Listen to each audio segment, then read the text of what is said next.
Pros and cons of getting rid of the 2017 GMC Sierra Denali.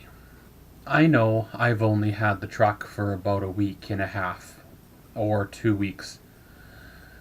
However, there has been some issues and I'm starting to have a little bit of buyer's remorse. Well, let's start with the cons of getting rid of the truck.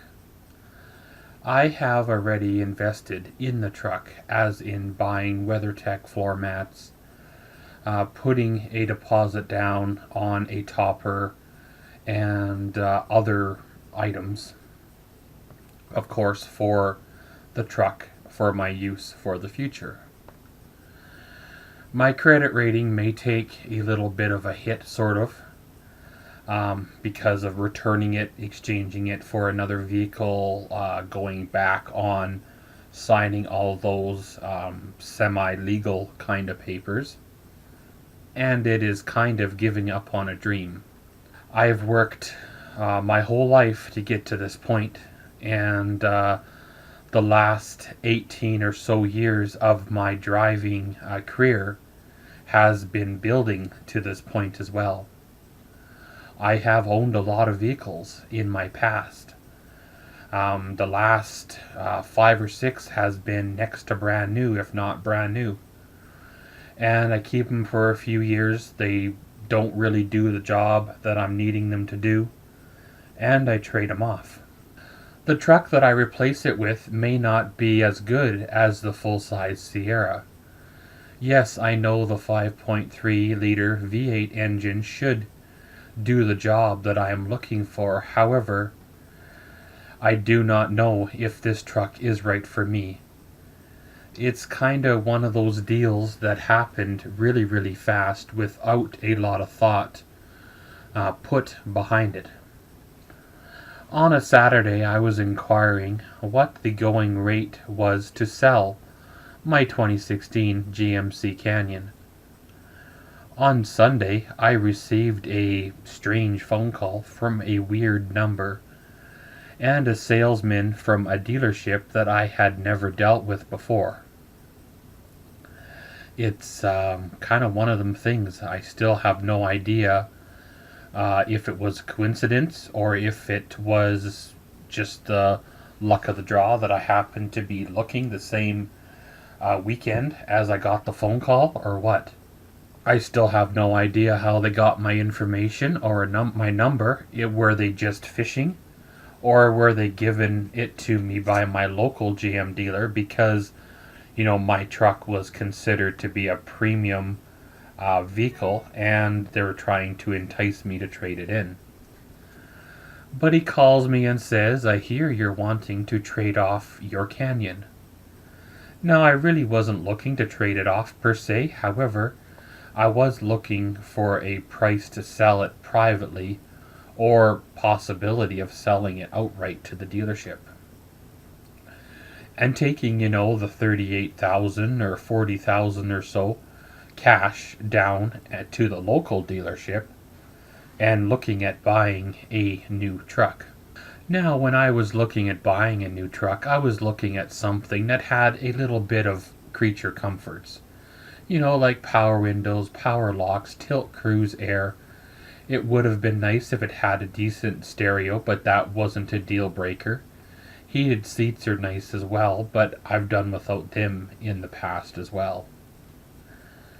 You can buy those fancy heated seat cover cushion things that plug into your 12-volt port that essentially does a very, very similar job. So he comes on back with this offer for my truck, which was a very, very fair price.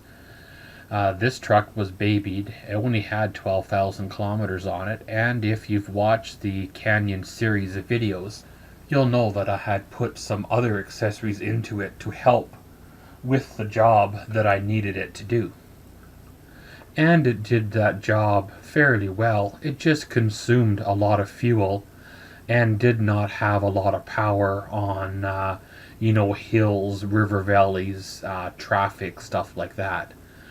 It was kind of like, to me, that the truck was working to its full potential, or if not, maybe a little more. My ideal truck would be a 4.3 liter V6 engine with automatic transmission. Due to my injuries, I find it difficult to drive a 5-speed like I used to. Power windows, power locks would be nice. Tilt, cruise, and air once again.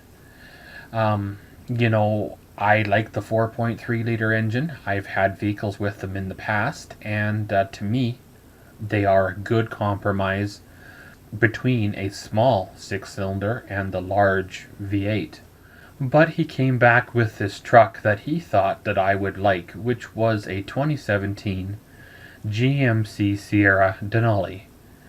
Now, if you guys know the Denali trim level or do some research, you will see that it is a very upper level. It's got leather seats, sunroof, power sliding window, heated steering wheel, heated and cooled seats, various other gadgets and gizmos and things that beep and vibrate and cause other distractions while you're driving.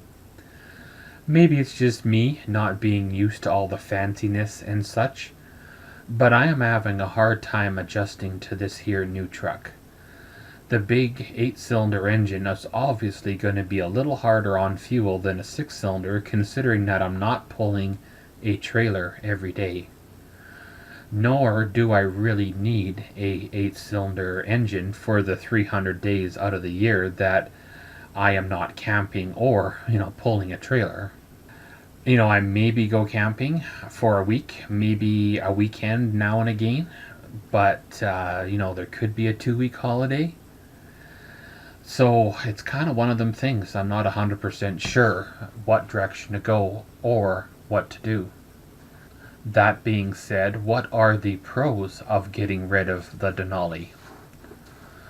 Well, the possibility at one, getting into a vehicle that I feel more comfortable with, as I mentioned earlier, with a V6 engine, little less power options to break or go wrong over the years of owning the vehicle. The Denali has only been in my life for about 2 weeks, and there are already some questions and such with the power options. Like the collision avoidance system is beeping and telling me to service it already, right?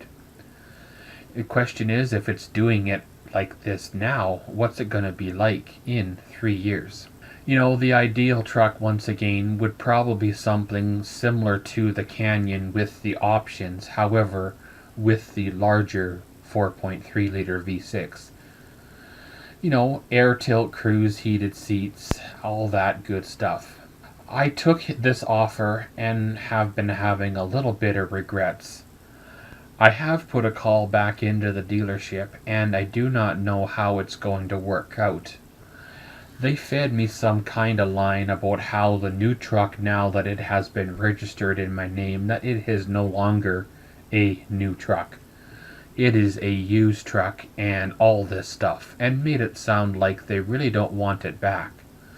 Which I do understand if they don't want it back, because technically it has been registered in my name and insured.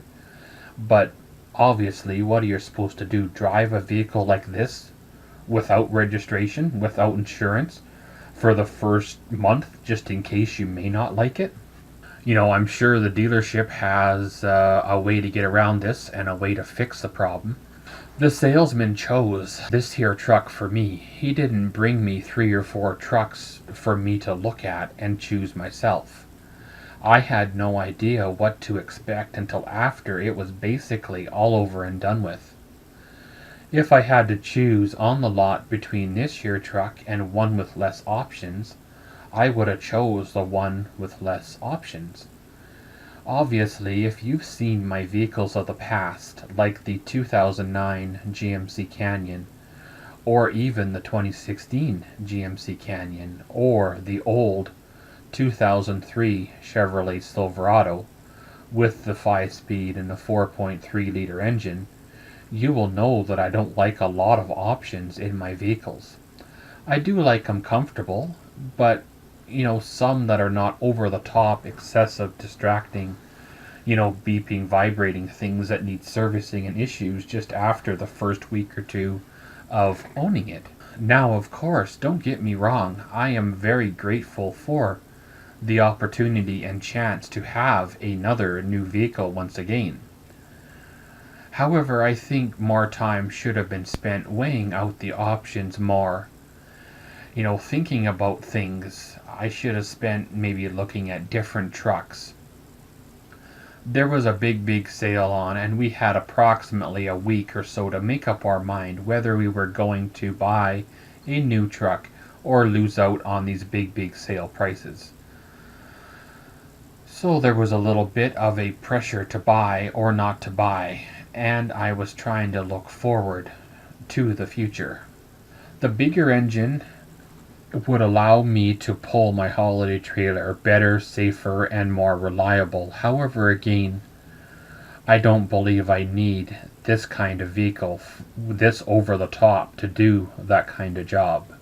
What do you guys think? What is your opinion on this? Should I suck it up and keep the Denali, even though I'm not passionate for the truck, not madly in love with the truck, or if the opportunity is given to trade down for a different vehicle with less options, should I take it? Or if by chance the old 2016 GMC Canyon is still on the lot, should I exchange it back, cut my losses, take a step or three back to where I was before all of this went on? Like I said earlier, the Canyon did do the job. It just did not like the hills and consumed a little more fuel than I thought that it should. However, it is a mid-sized-ish truck with a 6,000 pound towing capacity, towing a 3,500 to 4,000 pound trailer, so of course it's going to consume fuel. It's in the dealership hands now. It's up to them.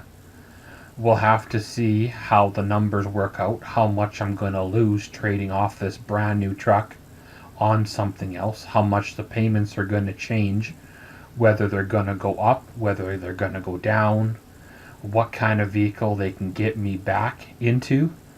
If I can get back into the Canyon, have I messed things up? Have I not? I guess the future will see, and it is unknown. We'll have to see how she works out. Please leave your opinions down below, and as always, thanks for watching Maxwell's World. Comment, subscribe, and enjoy.